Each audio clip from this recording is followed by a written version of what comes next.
Welcome everyone. A while back I made a video showing how I groom my African violets, and in this episode we will see what happens to a violet that hasn't been groomed for a while. This is a standard African violet variety called Lion's Magic Charms. Last time it was repotted. Let's see, actually I have a date here somewhere. Probably here, yeah. All right, so last time it was repotted in January of 2024, January 9th. So we are talking about 10 months of African violet not being repotted, and I've never groomed it. It is growing on the plant stand together with other African violets, and some of them look good. This one is Apache Midnight. It's blooming really nicely, and some of them need to be repotted and also need some grooming as well.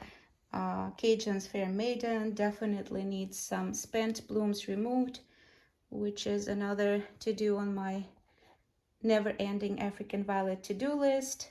And so the Lion's Magic Charms was a plant that I decided to use for the video, today's video, showing the importance of grooming and timely repotting of African violets. So I haven't repotted it for a while. I haven't removed any damaged older leaves and any spent blooms, and so here it is in all of its glory, and we're gonna be doing some work on it today.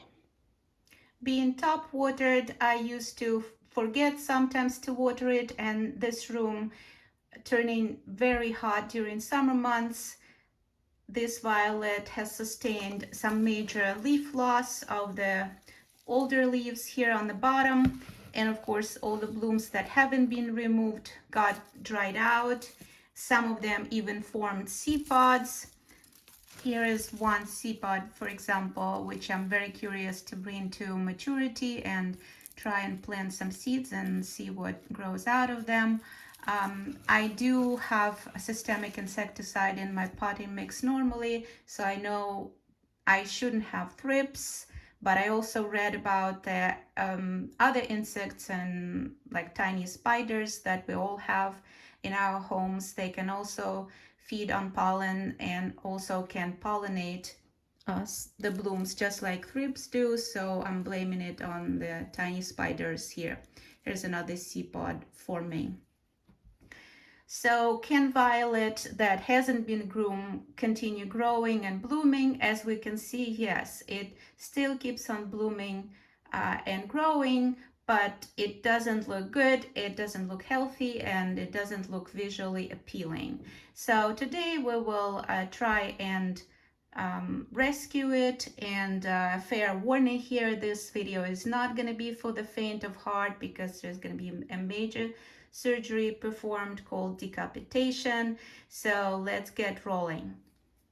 Here I prepared a plastic container where I will be collecting all the spent leaves and blooms, and an X-Acto knife. And so here we will not be extracting the plant with the root ball out of the pot.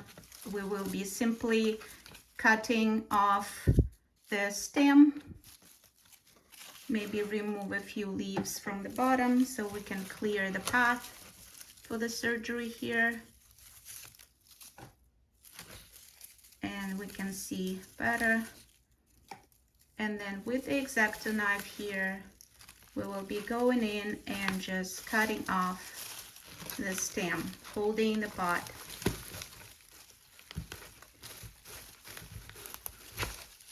All right. And here we go.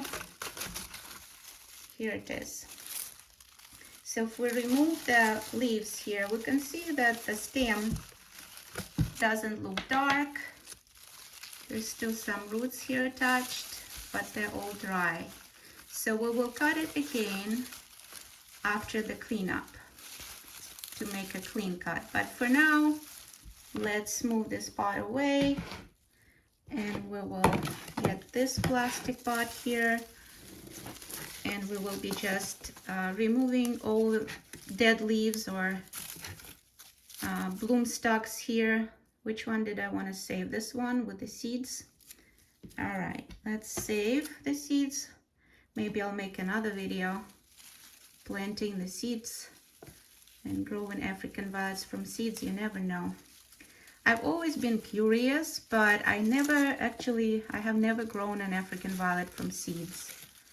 And I've seen others do it successfully. Let's just hope that I have enough space on the shelves, because when the seeds mature, you can grow a whole lot of African violets from the seeds, because there's a lot of seeds in the seed pod.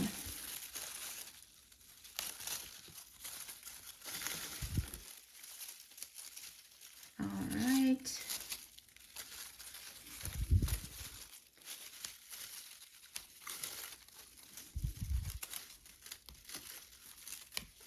Okay. We're gonna clean up quite a bit. Yeah, you see these leaves are already not good. They're dry. The edges are dry. And we will keep a few central leaves that look healthy to reroot this crown.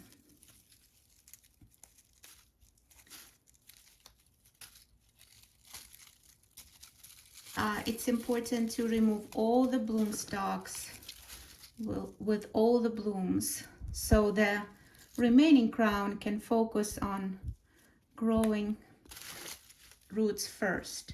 So you see, like this, for example, this crown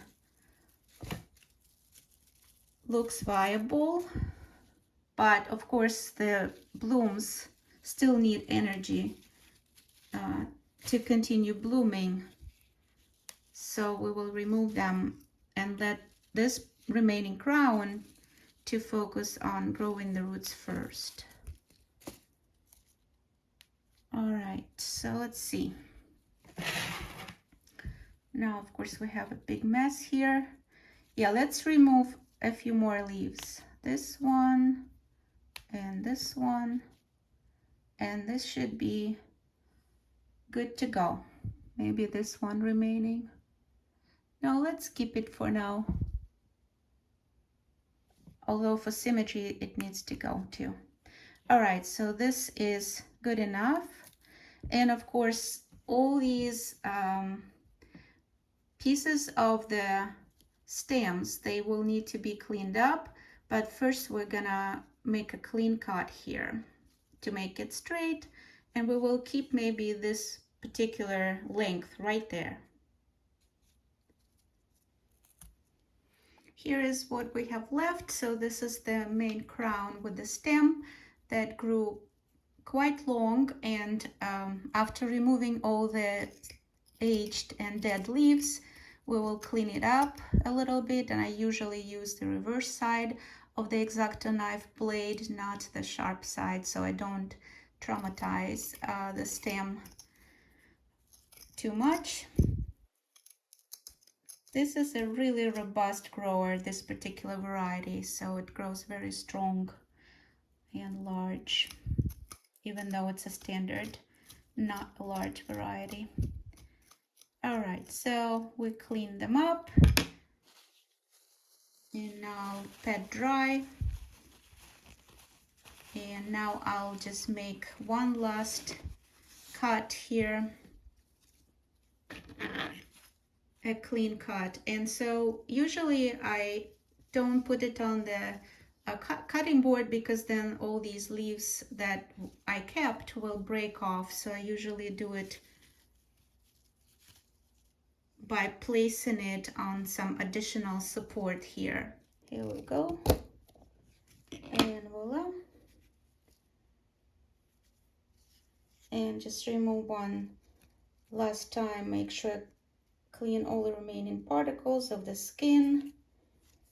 And I think it's ready to be rerooted now. Just making sure, removing last particles here.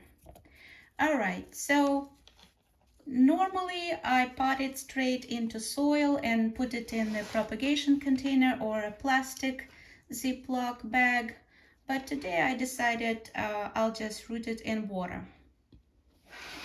So here we have a glass.